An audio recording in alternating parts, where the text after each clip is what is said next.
واش كتعرفوا شنو كانت كتعني السخرة ديال الجيران زمان؟ ما كانتش بحال دابا، حيت كانت الحياة مختلفة بزاف. زمان في الأحياء القديمة الجارة ما كانتش غير جارة، كانت بحال الأم الثانية.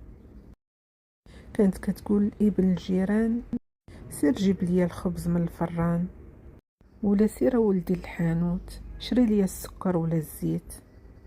وكان عادي بزاف، ما كانش أي تكلف ولا إحراج، غير تعاون ومحبة بين الناس.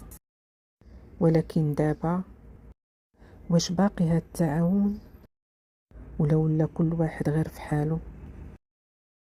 واش نتوما عشتوا هاد الذكريات مع الجيران؟ شاركونا قصتكم.